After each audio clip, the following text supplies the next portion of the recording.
Yan, isang mapagpalang umaga po sa ating lahat. Inaanihan ko po ang lahat na tumayo. At kamayan po muna natin bawat isa. Ikot po muna tayo. Puntahan po natin yung mga hindi pa natin na-meet, nakausap kanina. Batiin po natin ang isang good morning, isang magandang buhay, bagong buhay. Ayan, good morning po sa bawat isa. At sa lahat po ng makakapanood mamaya sa ating Facebook recording. Isa rin pong mapagpalang araw sa inyong lahat. Ayan, good morning.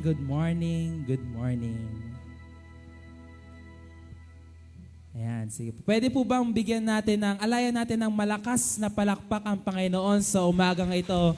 For He is good. Tunay siyang dakila sa ating buhay. Siya ay totoo. Simulan po natin ang ating Sunday service sa isang panalangin. Let us dwell in the presence of the Lord this morning. Lord, we praise you, we honor you, na dakila ka namin at tinataas sa aming buhay, Lord. This morning, salamat sa iyong pagdala sa amin, sa aming church, sa aming pagsasama-sama muli. Kami ay aawit ng sama-sama, kami ay matututo ng sama-sama, at makakarinig muli na inyong salita ng sama-sama, Lord. Thank you for this opportunity of fellowship with the body. And right now, we invite your presence in this place, Lord. In the hearts ng bawat isa sa amin, Lord, ibinubuksan namin ang aming puso para sa inyo, Lord. Dwell in us. Dwell your presence sa umagang ito sa aming mga buhay, Lord, na habang kami ay umaawit, maranasan ka namin sa aming mga kakantahin, na habang kami ay nakikinig ng iyong salita, ay marinig namin ng inyong tinig, Lord, your still small voice. I also pray, Lord, lumalapit kami sa inyo, nagpapalinis ng aming puso at isipan, Lord. Alam mo ang aming buhay, Lord, kaya naman inaalay namin sa inyo aming puso, Lord. So I pray that you remove everything, Lord, that is keeping us from worshiping you this morning. Lord, kaya naman we believe, Lord, that we are free to worship. We are free to receive and free to hear from you this morning. I ask for cleansing, Lord, sa mga pagkakasala na nagagawa namin, Lord. Yung mga kasalanan na minsan na namin na-surrender sa iyo, pero at times ay binabalikan namin. Lord, we admit this and we confess this. We lay it at your feet, Lord, and we ask for your forgiveness.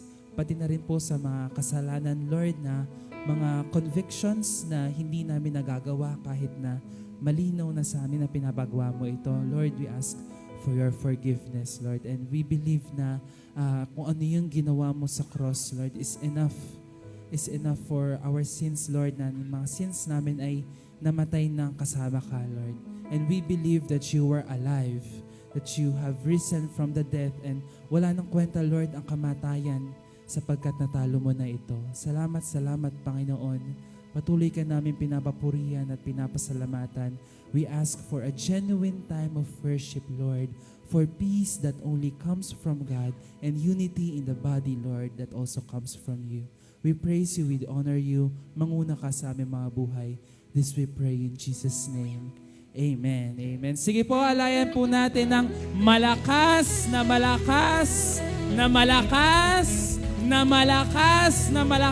palakpak ang Panginoon sa umaga ito.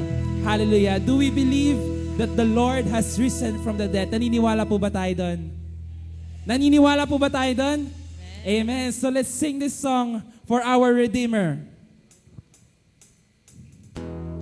Let's clap our hands for the Lord.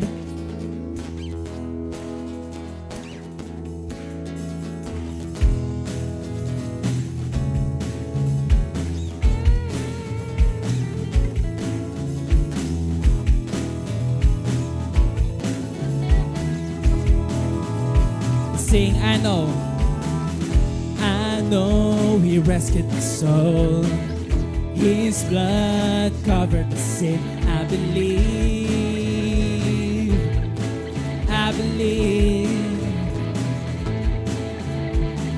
And my shame is taken away. My pain is sealed in His name. I believe. Sing, I'll raise a banner. And I'll raise a banner, 'cause my Lord has conquered the grave. My Redeemer lives. My Redeemer lives. My Redeemer lives. My Redeemer lives.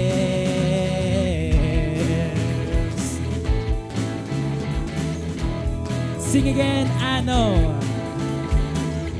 I know He rescued my soul. His blood covered the sin. I believe, yes Lord, we believe. I believe. See my shame, and my shame is taken away. My pain is healed in His name. I believe. I believe. I'll raise a banner, 'cause my Lord has conquered the grave. My Redeemer lives. My Redeemer lives. My Redeemer lives. My Redeemer, sing, my Redeemer lives. My Redeemer, my Redeemer, my Redeemer lives. My Redeemer lives. My Redeemer lives. And You lift my burdens. I'll rise with You. I'm dancing on this mountaintop to see Your kingdom come. Sing this. My Redeemer lives. And my Redeemer. Let's clap our hands for the Lord. My Redeemer lives. My Redeemer lives. My Redeemer lives. My Redeemer. My Redeemer lives. My Redeemer lives. My Redeemer lives. My Redeemer. My Redeemer. My Redeemer lives. My Redeemer lives. My Redeemer lives. My Redeemer. Sing, my Redeemer. Yes, Lord. My Redeemer lives. My Redeemer lives. My Redeemer lives. Hallelujah, Lord. Hallelujah, Jesus. We praise You, Lord.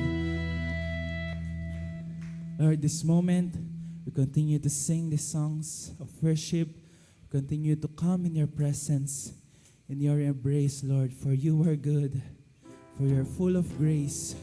You are full of mercy. Hallelujah.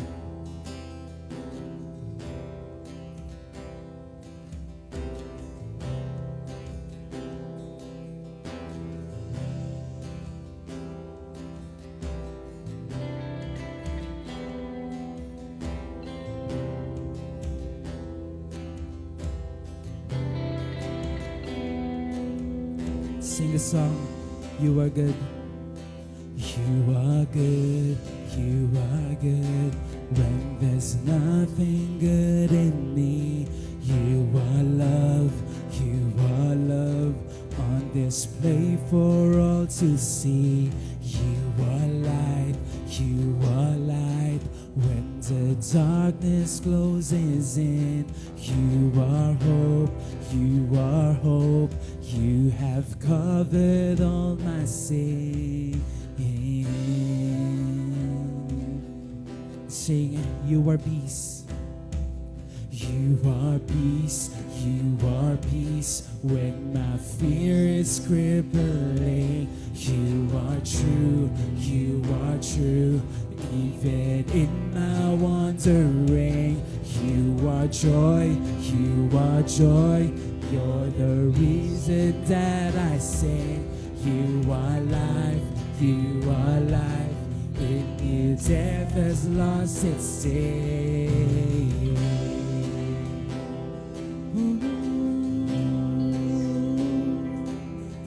And oh, I'm running to your arms. I'm running to your arms. The riches of your love will always be enough. Nothing compares to your embrace. Light of the world, forever reign. Sing, you are more. You are more, you are more than my words will ever say. You are Lord, you are Lord. All creation will proclaim. You are here, you are here. In your presence I'm made whole. You are God, you are God. Of all else I'm letting go.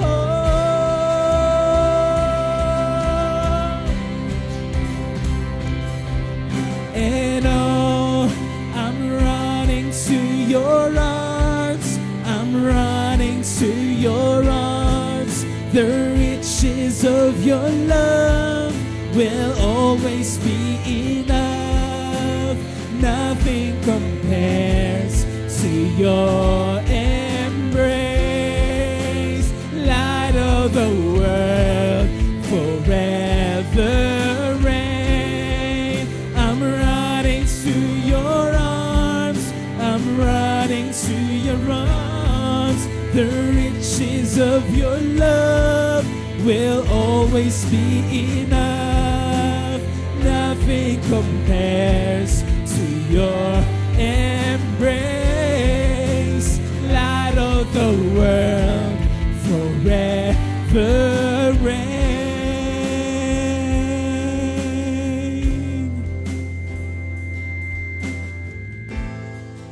My heart will sing, no other name.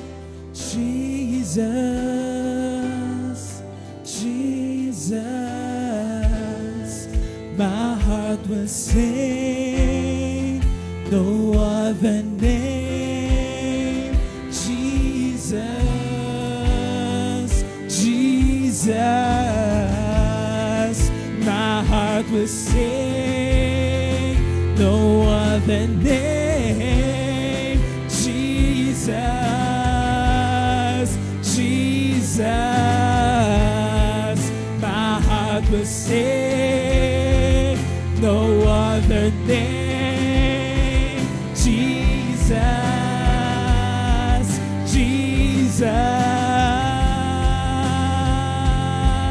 Oh, no other name but the name of Jesus. No other name but the name. No other name, no other name but the name of Jesus is worthy of glory and worthy of honor and worthy of power and all praise. Sing, no other name, no other name but the name of, no other name but yours, of the Lord. No other name but the name of Jesus is worthy of glory and worthy of honor and worthy of power and all praise. No other name but the name of Jesus. No other name but the name of the Lord. No other name but the name of Jesus is worthy of glory and worth. Sing, He is worthy of glory and worth. He is worthy worthy of glory and worthy of honor and worthy of power and all praise. Come on, let's clap our hands for Jesus, for He is worthy of all our praise. Hallelujah. Hallelujah. This is our praise, Lord. Our prayer in Jesus' name. In Jesus' name. Amen.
Bago tayo maupo, let's read from Titus chapter 2 verses 11 to 12. Ito po ang ating pag-uusapan ngayong umaga. Sabay-sabay po nating basahin. For the grace of God has appeared that offers salvation to all people. It teaches us to say no to ungodliness and worldly passions, and to live self-controlled, upright, and godly lives in this present age. Sa Tagalog, sabay-sabay po nating basahin. Sapagkat nahayag na ang kagandahang loob ng Diyos na nagdudulot ng kaligtasan sa lahat ng tao. Ito ang nagtuturo sa atin na talikuran ang kasamaan at mga pagnanasang makasanlibutan, upang mabuhay tayong may pagpipigil sa sarili matuwid at makadiyos sa kasalukuyang panahon. Tayo po'y manalangin. Panginoong Diyos, muli kami nagpupuri, nagpapasalamat dahil sa katotohanang sa biyaya nyo lang kami nabubuhay. Sa biyaya nyo lang kami nakakasurvive.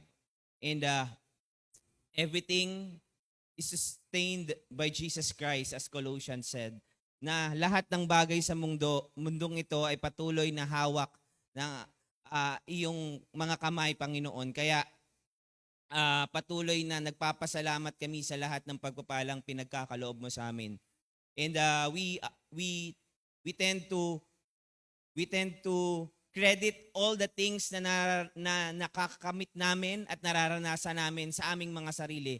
That sometimes we look upon ourselves and we say, Lord, buti na lang nagawa ko to. But sometimes we forget, Lord, na everything you do is, everything na nararanasan namin is according doon sa biyaya mo sa amin. You permit all things and you sustain all things. Kaya Lord God, we acknowledge ngayong umaga yung iyong grace, yung iyong biyaya. Without you, we are nothing. Kaya Panginoon, muli nagpapasalamat kami na narito kami sa iyong silid sambahan at patuloy na nararanasan namin yung kalaayaang magpuri, magpasalamat at maglingkod sa iyo. May we encounter you this morning. This we ask, Lord, in Jesus' name. Amen and amen. Tayo po'y makakaupo na. Ayan, salamat po.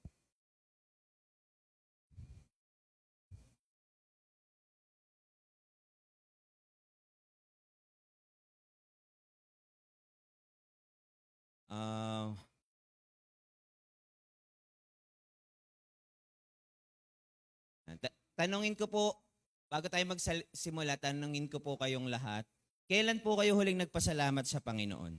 I mean, hindi lang yung lip service na pasasalamat. I mean, you're overwhelmed with gratitude na, Lord, grabe ka, yung ganun ba? When was the last time you experienced yung bang pagkakaroon ng pusong mapagpasalamat? If we are not living in gratitude, we are rebelling against God. Alam niyo ba yon? Sabi po ni Apostol Pablo, give thanks to all circumstances, for it is God's will for you in Christ Jesus. So ang kalooban pala ng Diyos ay yung palagi tayong nagpapasalamat sa Kanya. And if we are not thankful, we are rebelling against His will dahil yun ang kalooban ng Diyos. So to be thankful is to obey God's will. So, napakahalagang maisip natin na ang lahat ng nararanasan natin sa mundong ito ay dahil lang sa biyaya ng Diyos. Sino dito ang kumakain ng 3 beses isang araw? Kulang pa, no? 5 beses may merienda.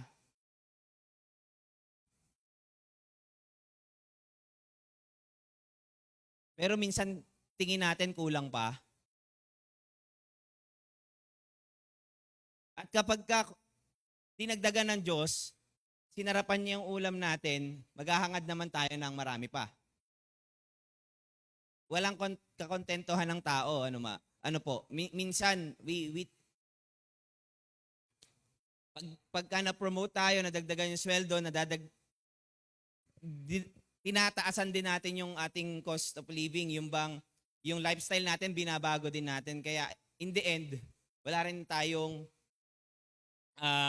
sabihin na nating na itatabi or kung ano man. Pero imagine niyo kung sa simula, di ba, na kahit wala ka pang trabaho o kaya maliit lang ang sweldo mo, nararanasan mong kumain ng sapat at higit pa. So, nakakalimutan natin yung pagiging grateful at times dahil siguro, yun nga, meron tayong issue ng contentment. At ang isang taong hindi kontento, hindi siya talaga ma-appreciate yung grace ng Panginoon. So, pero sa CTTP Nagkarlan, wala pong ganun. Amen po ba? Tayo ay grateful, ba? Kung ano man ang nararanasan natin, kung ano man ang tinatanggap natin, galing yun sa biyaya ng Diyos. Madalas ko naririnig kay Pastor Norman, sa palad ng Diyos tayo kumakain. Alam niyo ba ang ibig sabihin? Ano yung implication nun? Do you believe that? Sa palad ng Diyos tayo kumakain? And sometimes, we tend to look upon ourselves, it is because of me. Yan po ang, pag binasa niyo po ang Deuteronomy chapter 8, yan yung paalala ng Panginoon sa bayan ng Israel. Remember the Lord kapag nagkaroon na kayo ng kasaganahan, kapag nandun na kayo sa promised land, remember the Lord. Hindi lang siya ang nagbibigay sa inyo ng wealth. Sabi sa Deuteronomy chapter 8, even the ability to produce wealth, it comes from God. So wala tayong kayang ipagmalaki dahil ang lahat ay biyaya ng Diyos. Biyaya ng Diyos. Biyaya ng Diyos sa tayo'y buhay. Biyaya ng Diyos sa tayo sumasamba, tayo nakakarating dito. Do you appreciate all the little things God is doing in your life? When was the last time you give thanks to God? Di ba isipin natin yung mabuti? So, ang tema natin for the past few months, 2 months, hindi ko na matandaan kailan ba tayo nagsimula. Sa Book of Galatians, 2 months ago, God's grace changes everything. Na yung biyaya ng Diyos, once we receive, once we appreciated, once we understood, mababago lahat ng perspective, lahat ng mga bagay patungkol sa atin. So, ito po yung mga dinaanan natin sa Book of Galatians. Ano po? God's grace free us from the burden of people pleasing. Diba? Yung biyaya ng Diyos ay may kapangyarihan, yung gospel, para baguhin ang ating mga buhay. Kasi Jesus only, diba? Jesus, in Christ alone, nagkaroon tayo ng salvation and new life, not from our good works or effort, kundi dahil lang sa ginawa, sa finished work ni Jesus Christ, nagkaroon tayo ng eternal life. Nagkaroon din tayo ng kalayaan doon sa performance-based Christianity or performance trap. Dahil sa biyaya ng Diyos, tinawag tayong mga anak, hindi tayo mga alipin, sons na slave. Natutunan din natin na napakahalaga ng katotohanan na mabuhay tayo in grace and truth. And yung ma-practice natin talaga yung truth-telling sa community. And as free people ng Panginoon, tayo ipamuhay natin yung freedom na yon, yung mga pinag-usapan natin. Dahil din sa biyaya ng Diyos, meron tayong komunidad na patuloy na pinangungunahan ng banal na spirito. At last week, pinag-usapan natin ang kahalagahan ng accountability sa community. So in short, yung grace ng Panginoon, binago ang ating kondisyon. Dati tayo kaaway ng Diyos, dati tayo ay papunta sa impyerno, pero binago ang kondisyon, katatayuan natin. Tinawag tayong mga anak, naka-receive tayo ng eternal life. Ano pa? Binago yung identity natin, dahil tayo mga alipin, in bondage, pero malaya na tayo. Ganun ang biyaya din ng Diyos na nabago at dinadala tayo sa tamang mga relasyon. Inaayos niya yung mga relationship na meron tayo sa ating paligid.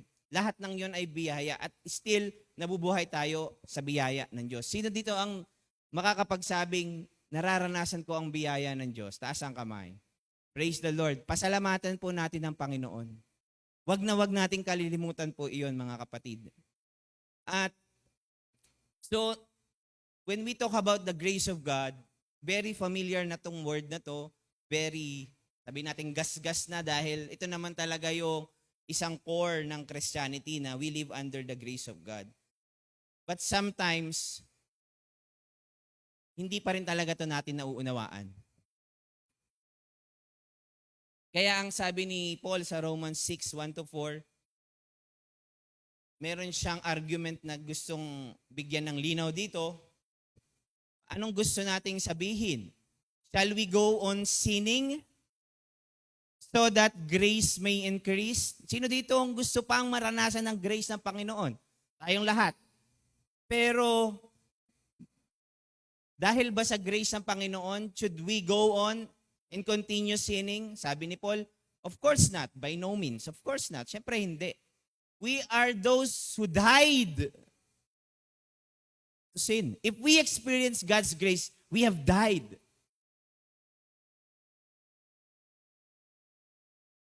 How can we live in it any longer? Bakit pa ako mamumuhay doon sa makasalanang kong flesh, sa makasalanang kong being?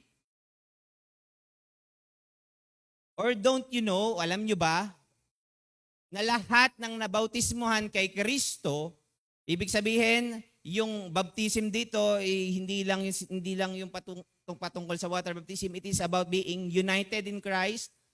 Lahat ng nabautismuhan kay Kristo ay nabautismuhan sa kanyang kamatayan.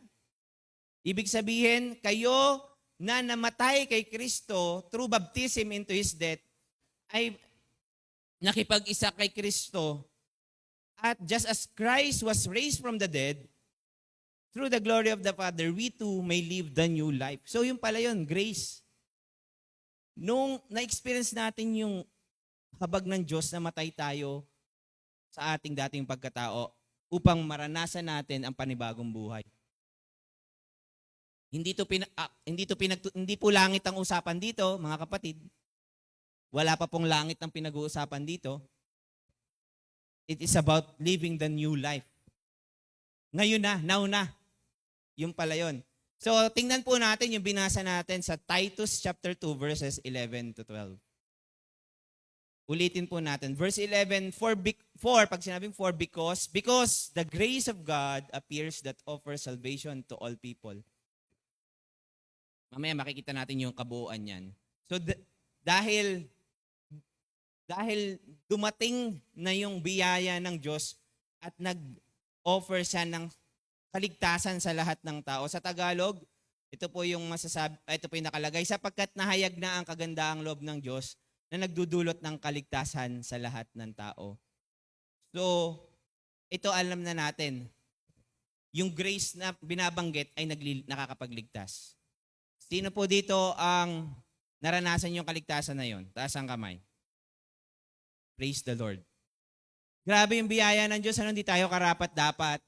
Pero, bakit? Sino ba ako upang gugulan ng sandali? Ako'y abat, ikaw ang aking Diyos. Am I that you are mindful of me? We are hostile to God, meaning we don't submit to God's word, and yet God gave His only begotten Son para magkaroon tayo ng kaligtasan. Yun yung grace ni God. Tama ba? Or hindi lang yon ang grace ni God? Hindi lang yon ang characteristic ng grace ni God. When we talk about God's grace, ang naiisip natin, Lord, grabe ka, alam niyo yun, yung nai-experience o na-appreciate nyo lang yung grace ni God kapag ka nagkakasala tayo? Ganun ba yon? Yung, Lord, nagkasala ako, pero pinatawad mo ako, tapos sala ako, tapos, Lord, pinatawad. It's that how you experience God's grace. Yun lang ba yung pag-unawa natin sa grace ng Panginoon? Sa biyaya ng Diyos, Lord, grabe ka. Hindi ako karapat-dapat, pero ginawa mo pa rin to sa akin. Sure, we appreciate that. Yun yung core ng ating belief na bakit tayo narito. But the grace of God is more than that. So, hindi lang po yun ang grace na God. Kasi sa verse 12, sabay-sabay po nga natin basahin, it teaches us to say no. To what? To ungodliness, worldly passion, para mamuhay ng self-controlled, upright, and godly lives. Yun pala yung grace ni God. Yun pala yung kabuuan ng biyaya ng Diyos. Basahin natin sa Tagalog. Ito ang nagtuturo sa atin na talikuran ang kasamaan at ang pagnanasang makasanlibutan upang mabuhay tayong may pagpipigil sa sarili, matuwid at makadiyos sa kasalukuyang panahon. Ang grace ni God pala, may experience ko, hindi lang kapag nagkasala ako, repent, forgiveness, confess, sin, confess. Yung grace pala ni God ay hindi lang nakakapagligtas. Yung grasya pala ng Diyos ay may kapangyarihan na i-empower tayo to live godly and upright. Ngayon, naniniwala ba kayo dyan? Ito po ang sinasabi ng Panginoon Diyos. Dalawa lang po ang ibig sabihin kung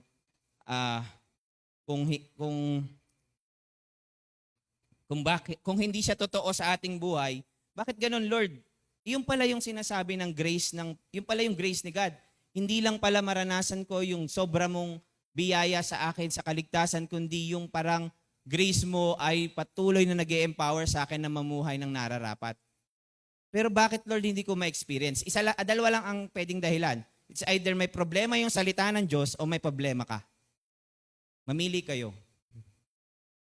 So, kasi ang sinasabi ng salita ng Diyos na yung grace ni God, ano sabi? It saves. Nagligtas sa atin, pero yung grace ni God nag-e-empower. It empowers us. Kaya balikan ko yung tanong ko kanina. Sino dito ang nararanasan ang biyaya ng Diyos? Para umunti ang taas ha. It empowers us. Kaya kailangan nating maintindihan what it means to experience God's grace. Daw punta tayo sa konting background ng letter ni Pablo kay Tito. So, ang Titus po ay may 3 lang siyang chapter. At ito pong Titus, Paul's letter to Titus ay isa siyang pastoral letter. Okay? Isa siyang pastoral letter. At ang purpose kung bakit ito isinulat ni Pablo ay ito po. To encourage Titus, si Titus po ay iniwan sa Crete. Ayan, isang island siya, hindi ko na lang nilagay yung mapa, but somewhere kung saan man sa Asia Minor. Kung saan man siya, iniwan si Titus doon sa Crete. Ayan, meron church po doon, kung mapapansin nyo po sa Book of Acts, nung nagkaroon ng pagbuhos ang banal na spirito, may mga Cretans po doon, yung nagkaroon ng speaking in tongues, yung mga disciples ni Christ doon, para mas marinig ng mga iba't ibang lahi yung gospel ni Christ. Meron po doong Cretans, mga taga-Crete.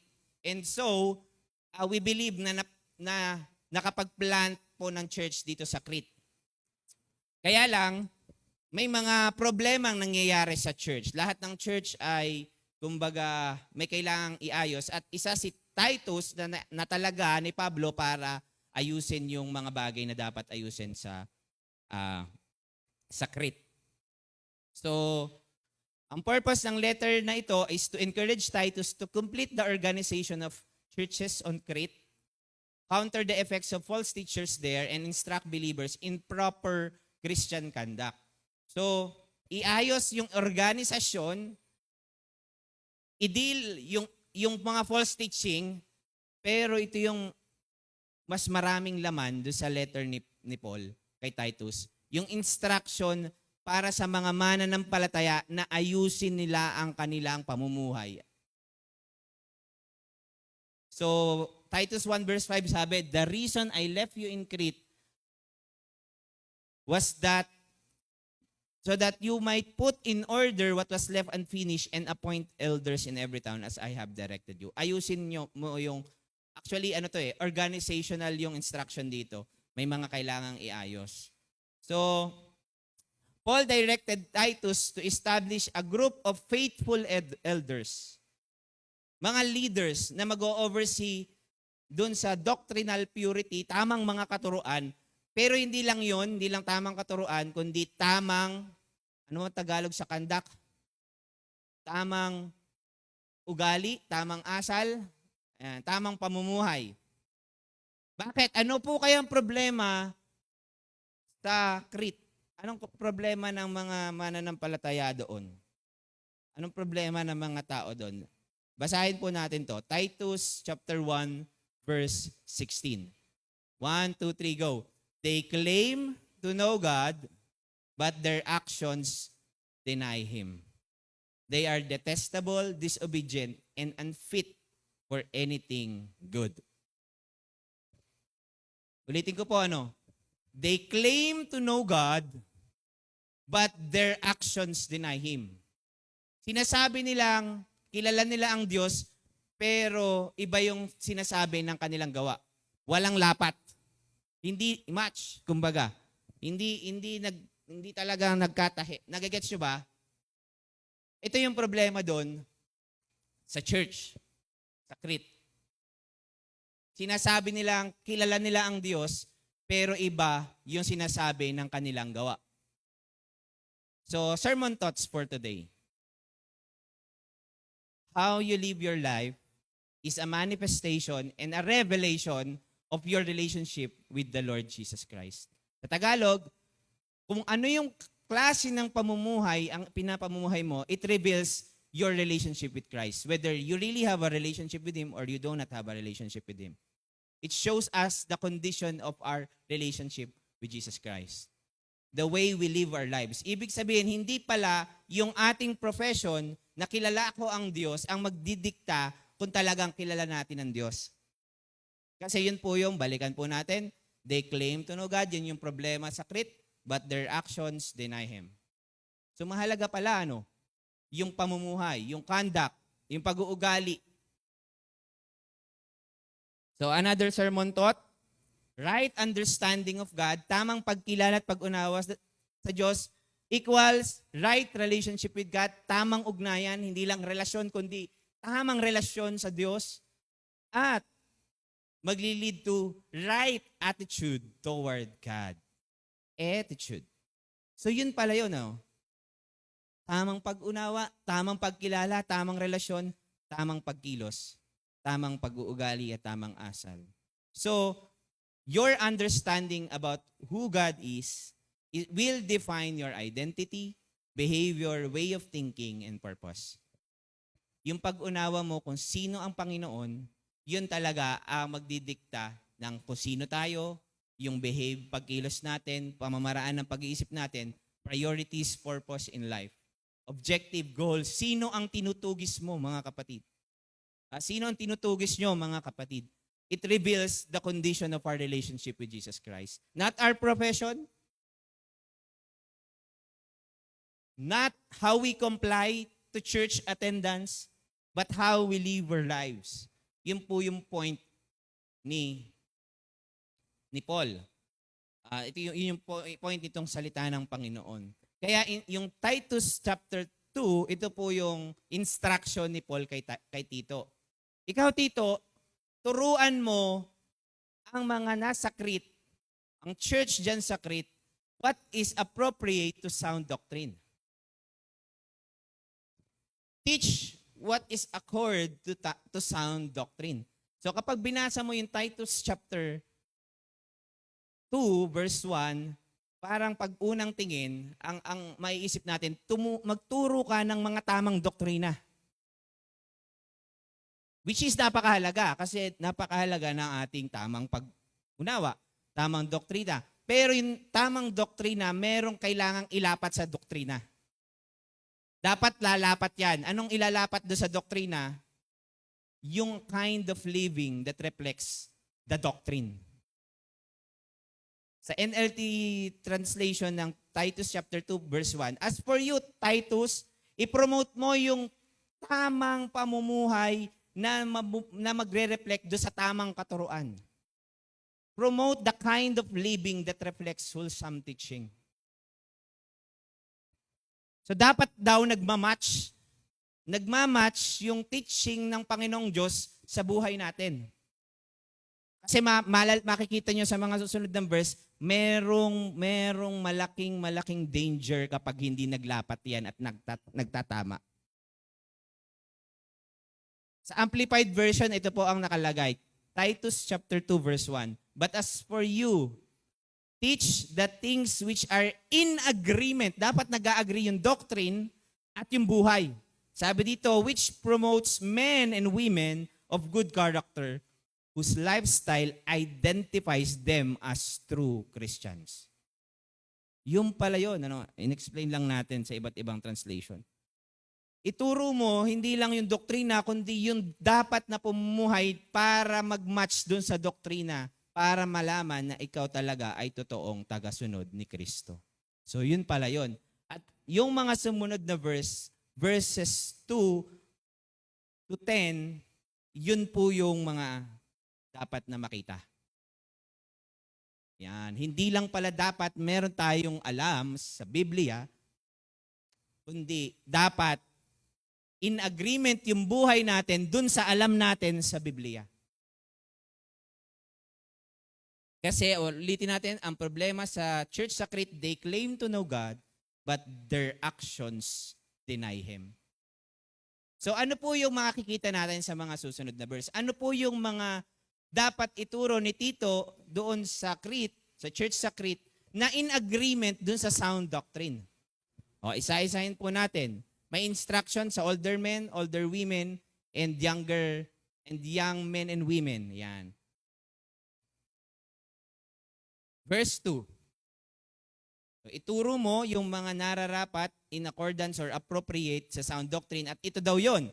Teach older men to be temperate,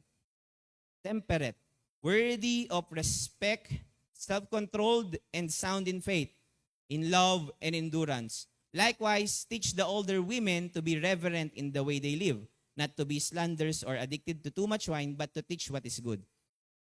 Basahin ko po sa Tagalog.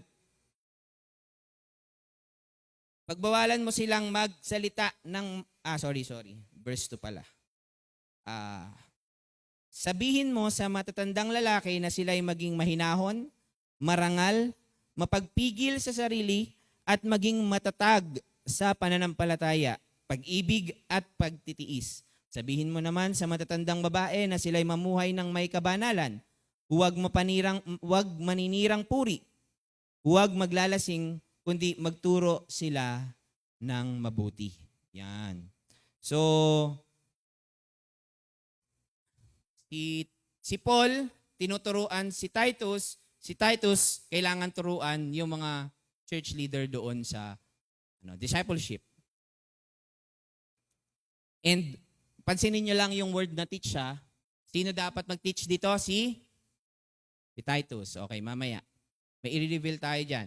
So si Titus, kailangan ito yung, ano yung mapansin nyo po dito sa mga dapat ituro? Temperate, mapagpigil sa sarili, self-controlled, reverent, kagalang-galang. Sabi, older women, yung pamumuhay dapat na natin ay maging kagalang-galang. So, verse 4, then they can urge the younger women to love their husbands and children, to be self-controlled and pure. Ilang beses na kaya lumalabas yung word na self-controlled? Pansinin nyo lang, ma'am, kung ilang beses siyang lalabas. To be busy at home, to be kind, and to be subject to their husbands, so that no one will malign the word of God. So that no one will malign the word of God. So, verse 4, upang maakay nila ang kabataang babae na mahalin ang kanilang mga asawa at mga anak. At ang kabataang ang mga kabataang ito ay kailangan ding turuan ng maging mahinahon, malinis ang isipan, masipag sa gawaing bahay, mabait at masunurin sa kanilang mga asawa upang walang masabi ang sinuman laban sa salita ng Diyos nang dahil sa kanila. This is a pastoral letter. This is an instruction dahil iaayos ni Titus yung leadership sa Crete. And kailangan yung mga leaders and elders doon makitaan na yung tinuturo nila magmamatch sa buhay nila. Ganon kabigat ang leadership.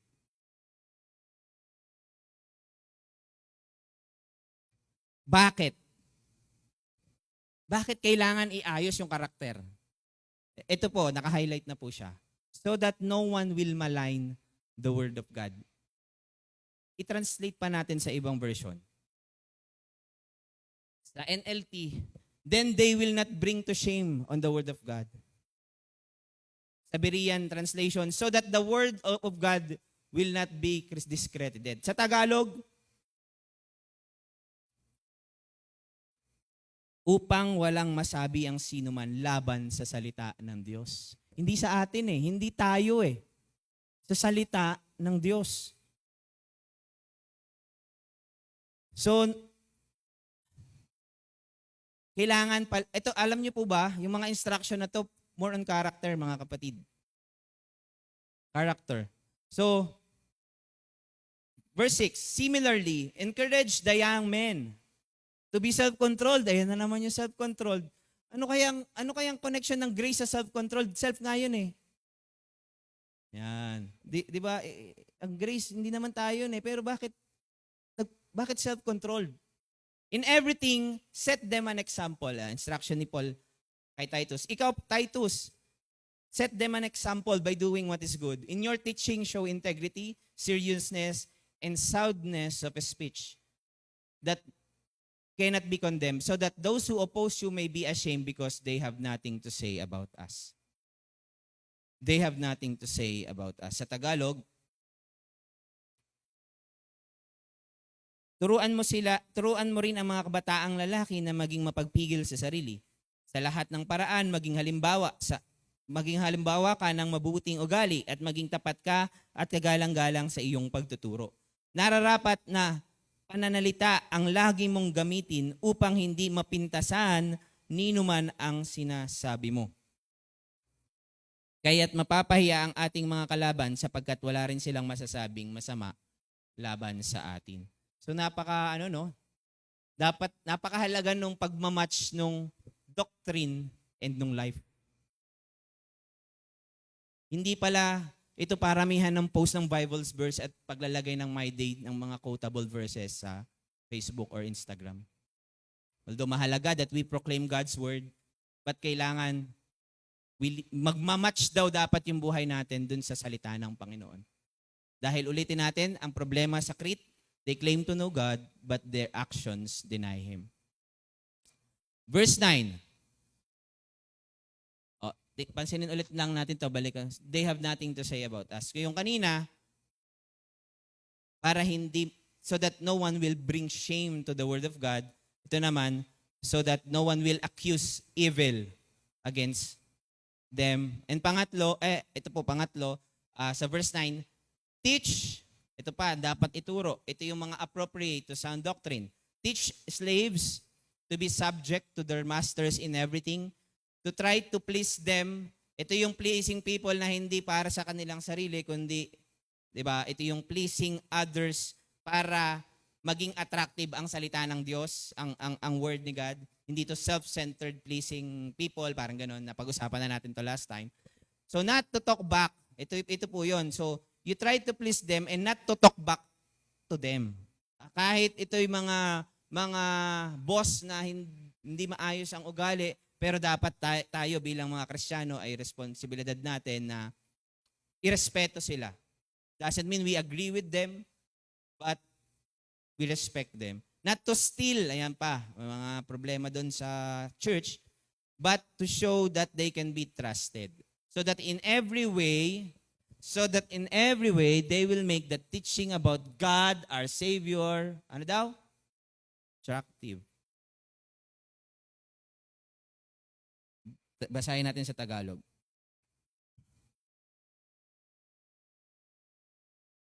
Turuan mo ang mga alipin na maging masunurin at kalugod-lugod sa kanilang mga amo. Hindi nila dapat sagot-sagutin ang mga ito, ni pagnakawan man. Dapat silang maging tapat sa lahat ng pagkakataon upang maipakita nila sa lahat nilang ginagawa ang kagandahan ng katuruan ng Diyos na ating tagapagligtas. Para maipakita nila sa lahat yung kagandahang katuruan ng Diyos. You want people to be attracted to our faith? Let's conduct ourselves properly. ayusin natin yung ating pamumuhay, ugali. Kailangan self-controlled, godly, upright. Hindi mo maa-attract ang mga tao sa galing mo sa Biblia. So it works at times, but sabi dito kay Titus, your lives is the one na mag-a-attract sa kanila. Masaya ka bang maglingkod sa Panginoon? Pag nakikita yun ng tao sa Diyos, ma-encourage silang maglingkod sa Diyos. Pag nakita yun ng tao sa inyo, baka ma-encourage nyo silang maglingkod sa Diyos. Pero kung yung paglilingkod natin ay puro ng mga pagmamakdol, pagko-complain, walang ma-attract. Ganyan pala eh. Our lives should be a model of what faith really is. Kahapon sa aming fellowship, mayroong isang kabataan na nakakatuwaan yung kanyang concern. He is 13 years old. At sobra niyang iniisip. Tinanong niya sa akin, ano po ba ang ibig sabihin ng pagiging Kristiyano? Ano po ba yung feeling ninyo na sumusunod sa Panginoon? Curious siya, nakakatawa na meron ng curiosity, di ba? Yung curiosity na, ano pong pakiramdam ng sumusunod sa Diyos? Ano pong pakiramdam ng nagpo-follow kay Christ, di ba? Ang sinasabi niya, ang tinatanong niya, hindi, ano po kaya ang pakiramdam ng may asawa, hindi niya tinanong. Ano pong pakiramdam ng may pamilya? Ano pong pakiramdam, di ba, ng ganitong profession, mga ganyan-ganyan. Hindi ganun tanong. Ano pong pakiramdam ng sumusunod kay Kristo? Kapag po kayo ay tinanong, paano niyo po sasagutin yung tanong?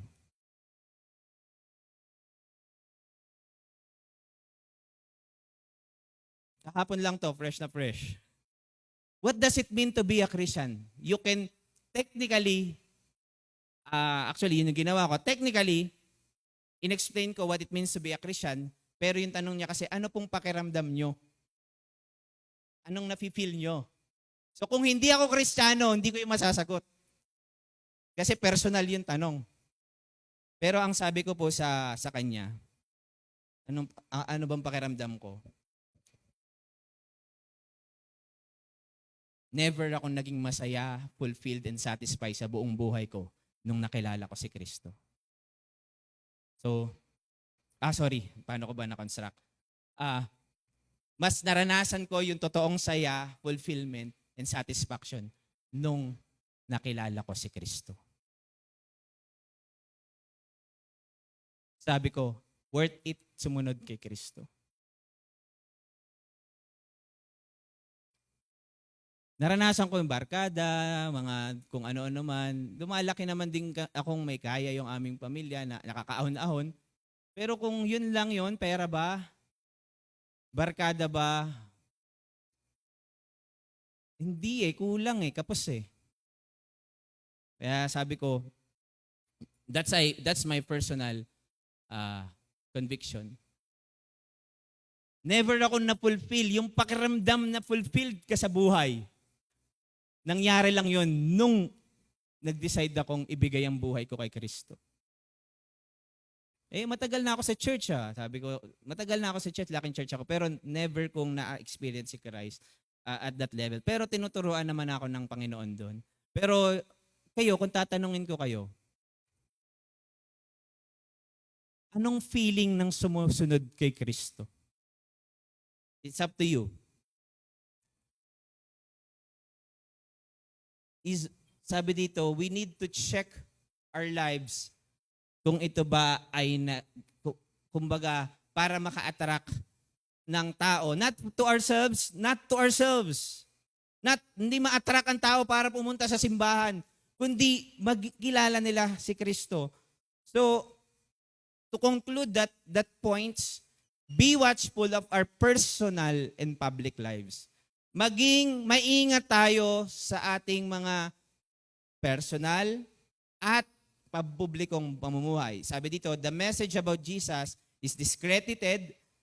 Non-Christian neighbors have good cause to make evil accusation, and this all makes the teaching about God our Savior totally unattractive and uncompelling if we do not walk the talk. If we do not walk the talk, madidiscredit daw yung salita ng Diyos, magkakaroon ng mga evil accusation against us, at totally hindi mahihikayat ang tao sa teaching ni Jesus kung hindi natin pinapamuhay yung ating sinasalita. And that's the reality. Kasi, sabi ulit sa verse, because the grace of God has appeared to offer salvation to all people, iniligtas tayo ng grasya ng Diyos, pero tinuturuan niya nila, hindi lang pala yun, it teaches us to say what? No to our ungodly, worldly passion, and to live self-controlled, upright, and godly lives in this present age. Yun pala yung grace ng Diyos. Yung grace na nagsisave at yung grace na nag-e-empower. Yan. Mabigat, no? Mabigat po. Wow. Nabibigatan po ba kayo? Actually, ang Christian life hindi po mabigat. Hindi po siya mahirap. It is impossible. Without the Holy Spirit in us, we cannot do it.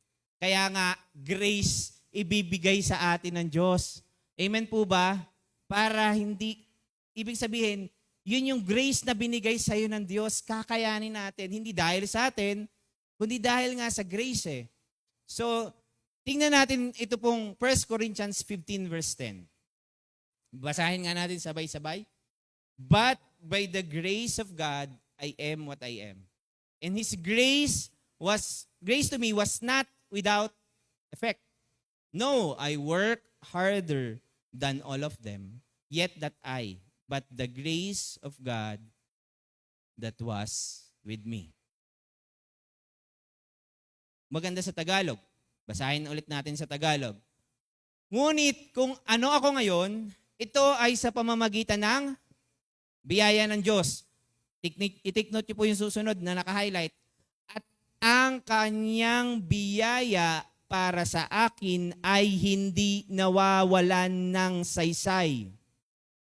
Sa halip, ako'y nagsikap ng higit sa kanilang lahat.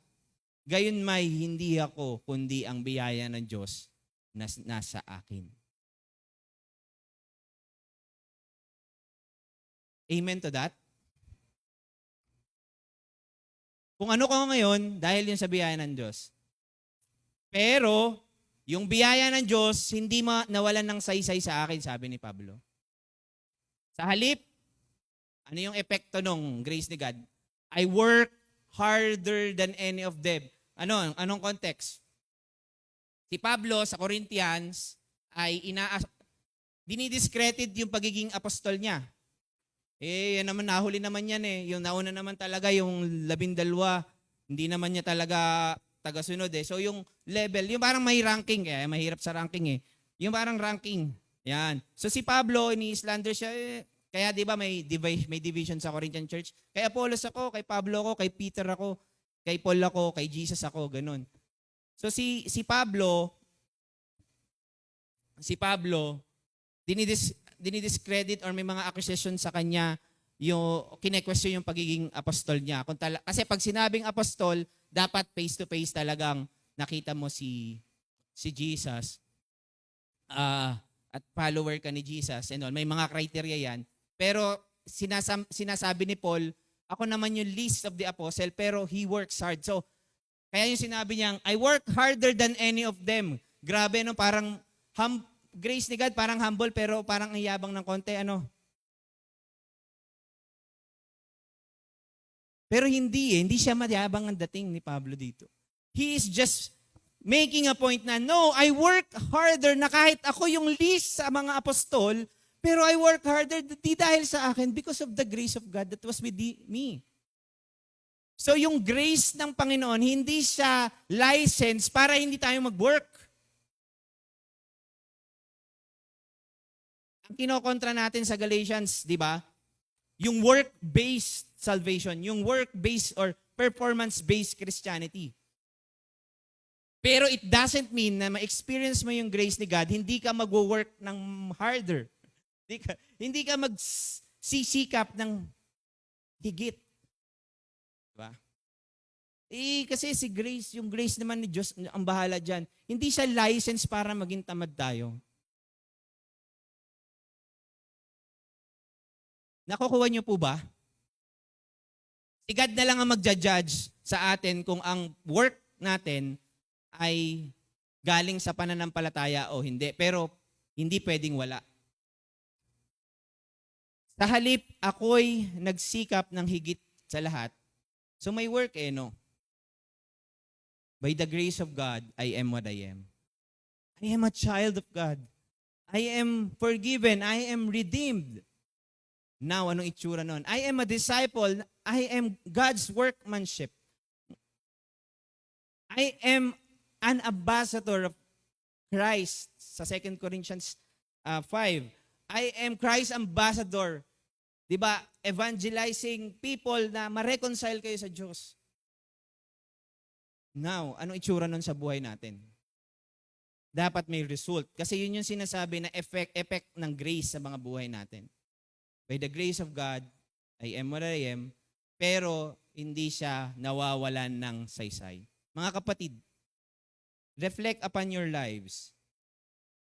Sabi nyo, na-experience nyo yung biyaya ng Diyos. Isipin nyo, nawawalan ba ng saysay ang biyaya ng Diyos sa buhay ko o hindi? It's up to you. It's between you and God. So ano yung work na binabanggit? Ano yung fruit? Ano yung result ng being or walking with God? Yung being in...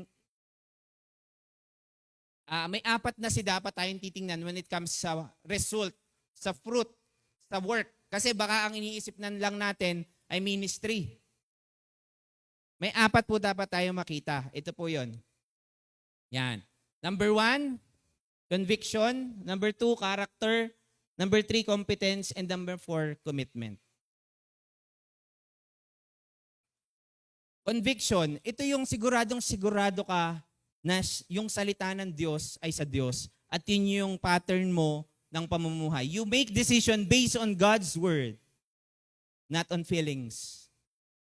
Not on what you think is right, but based on God's word.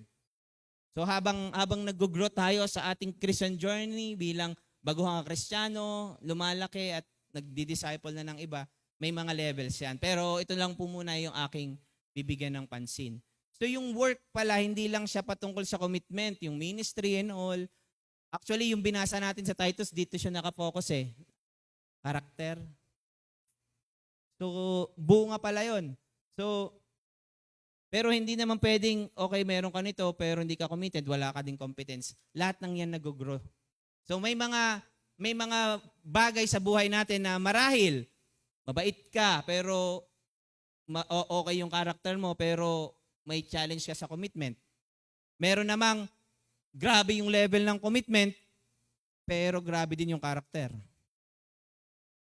So, tayo po ang mag-decide. Tayo po ang tumingin, ano yung work na kailangan nating i-work out sa mga buhay natin. Pagka kasi iniisip natin na work, ministry, evangelism, discipleship, sure, tama naman yun. We must grow in competence and commitment, pero isama natin yung character. Isama natin yung conviction. So lahat ng yan dapat nag-grow. Kasi yun po yung journey natin bilang mga disciples. So tayo pong lahat may iba't ibang level, pero ito po yung ma-assure ko po sa inyo. Mangyayari yan sa ating mga buhay natin dahil sa biyaya ng Diyos. Amen po ba? Kaya hindi din po natin pwedeng sabihin hindi mangyayari siya. Kasi sabi dito, yung grace ng Diyos should be effective. Kung tinanggap natin si Kristo. By the way, yung grace po ni God doon na sinasabi sa Titus chapter 2 verses 10-11, it talks about a person. The grace of God has appeared. It talks about a person. Diba? Kaya balikan ko. Ang sabi kanina, 'di ba, yung word na teaches, sinong dapat magtuturo? Si Titus, teach Titus, teach older men, teach older women, teach younger men. Pero pagdating sa verse 11, yung grace of God ang nagtiteach. So wala tayong reason na walang nagtuturo sa atin. It is the grace of God that teaches us. Si Jesus, yung banal na spirito ni Jesus, alam natin yung tinuturo niya. So, patuloy tayong lalago. So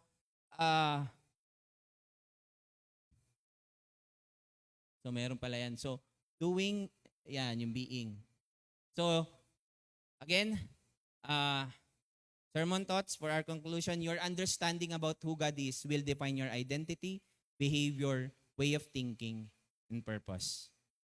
Or, palitan ko, your understanding about the grace of God will define your identity, behavior, way of thinking, and purpose. God's grace can change everything in us. Amen? Because yung grace nagsisave, yung grace nag-empower. So, for our discussion later, sa tingin nyo, ano yung danger ng isang Christian na nagpo-profess na kilala niya ang Diyos pero hindi naman talaga pinamumuhay ito? Diba? And according to Paul, in-instruct si Titus na tayong mga Christians should live, mamuhay ayon sa tamang katuruan. And marami din siyang sinasabi patungkol sa paraan ng pamumuhay. So ano yung sa tingin nyo na nag-strike sa inyo personally na importante? Diba? At bakit? Yung being self-controlled ba, godly, whatever. Yung mga nakalista doon sa Titus 2, 1 to 10. So for our discussion later. So let's all stand and let's pray.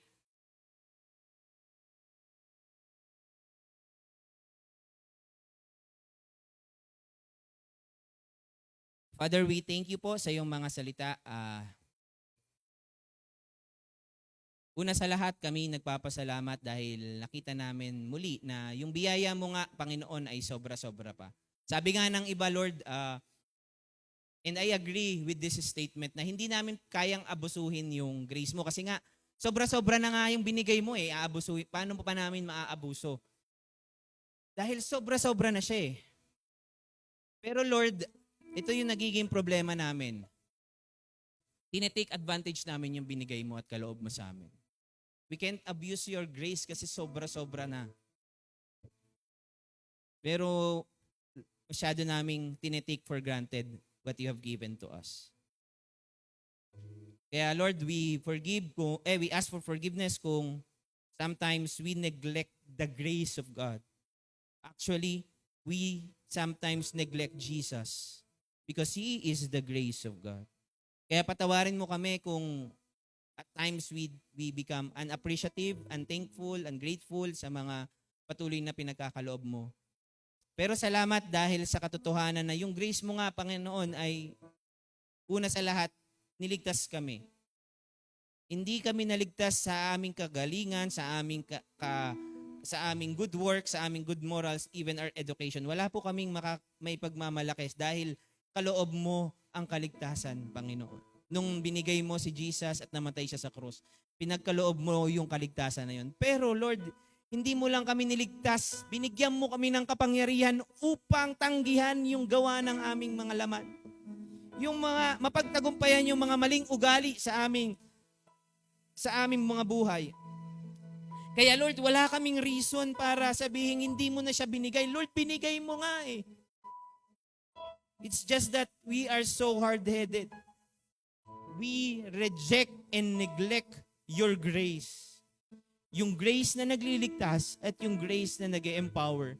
Kaya this time, we open up ourselves once again to receive another grace from you, Lord, na mamuhay ng nararapat, Panginoon, ayon sa iyo. Kaya Lord God, muli patawarin mo kami sa aming mga kakulangan at kalikuan. Kung hindi kami naging self-controlled, kung sa loob ng bahay, Hindi namin napigil yung aming mga sariling makapagsalita ng masasakit sa aming mga asawa. Patawarin mo kami. Kung sa loob ng bahay, hindi namin maayos na i-communicate ang mga bagay-bagay sa aming mga anak and it caused trouble and bitterness. Lord, patawarin mo kami. If we as young men, we don't respect and submit to our parents, Lord, patawarin mo kami. Lord, tulungan mo kami ayon sa iyong biyaya na magtagumpay at lumakad ng naaayon sa tamang katuruan. May we live a life that reflects the wholesome teaching of our Lord Jesus Christ. And tulungan mo kami dahil hindi namin kaya. Pero salamat sa iyong assurance na binigay mo na lahat ng aming pangangailangan. We just need to believe and live by faith. Thank you for your word today. I pray na ang bawat isa sa amin as we part ways later ay i-bless mo at patuloy na maranasan yung grace mo sa pang-araw-araw. Tulungan mo kaming hindi magkasala, O Diyos. Tulungan mo kaming magmahal sa aming kapwa. Tulungan mo kaming mag-reflect yung iyong mga salita sa aming mga buhay. So that the word of God will be attractive to those who are not yet believers. Kaya, Father, we ask for for the blessing of the Holy Spirit, for the guidance of the Holy Spirit in each and every one of us. As we continue to walk in this life, Lord God, we are assured na ika'y kasama namin at gagabayan mo kami sa lahat ng pagkakataon. May we live in accordance to your word. And patuloy na ang buhay namin would continue to appropriate sa calling na sa pagkakatawag mo sa amin. Salamat po. Sa iyo po ang papuri, pagsamba at pagdakila. May the love of God the Father and the grace of our Lord Jesus Christ and the fellowship of the Holy Spirit be with us all. To God be all the glory. Patuloy po tayong manatili sa presensya ng Panginoon as we sing this song. And as we sing this song, let us think of the grace that not only saves, but empowers us to say no to ungodliness and to live yung buhay na gustong bigay sa atin ng Panginoon. Sing this song. We bow our hearts, we bend our knees.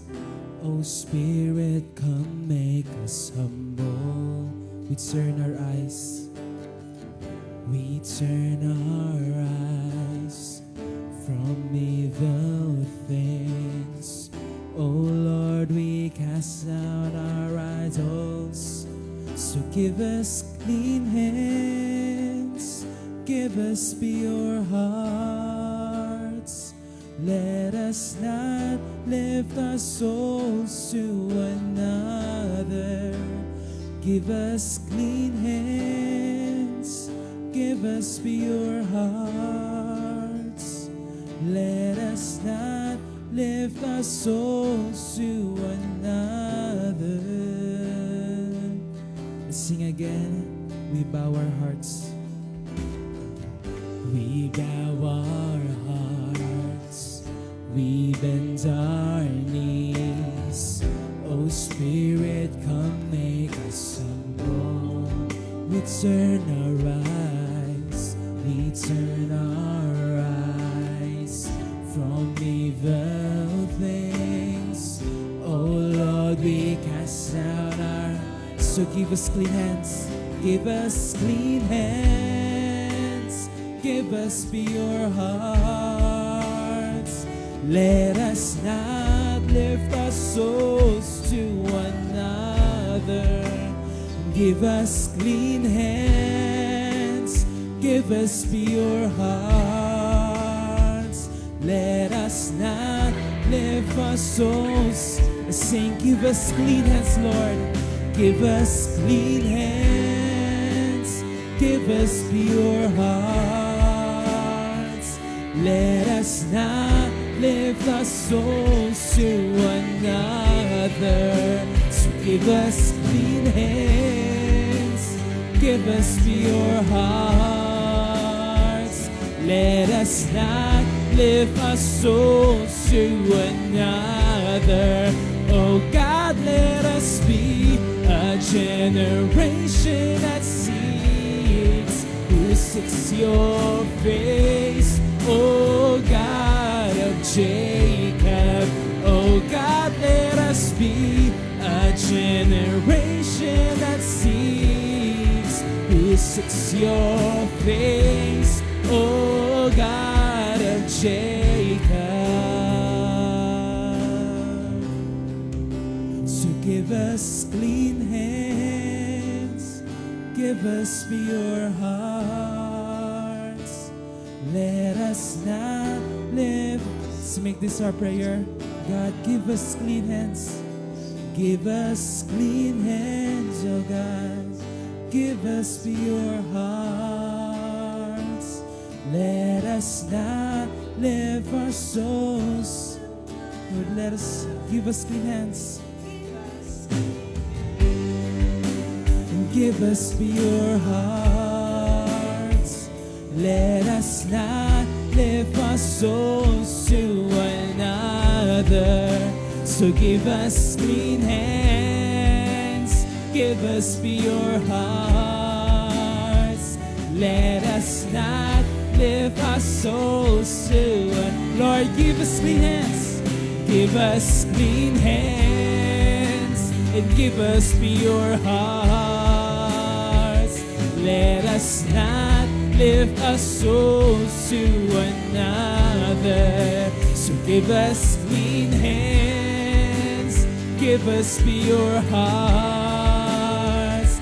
Let us not lift our souls to another. Oh God, let us be a generation that seeks your face. Oh God of Jacob, oh God, let us be a generation that seeks your face. Oh God of Jacob, oh God, let us be a generation that seeks your face. Oh God of Jacob, oh God, let us be a generation that seeks your face. Oh God of Jacob, who seeks your face. Oh God of Jacob. Lord, we humble ourselves in front of you, Lord. With ourselves, we cannot do anything, Lord. But it's only by your grace, Lord, that saves us and empowers us, Lord. So we ask for your blessing, of the Holy Spirit, of your grace to change our lives, change our actions, change our way of thinking, Lord, and change how we love others, Lord, and how we view others. Salamat, Panginoon. This is our song and prayer in Jesus' name. Amen.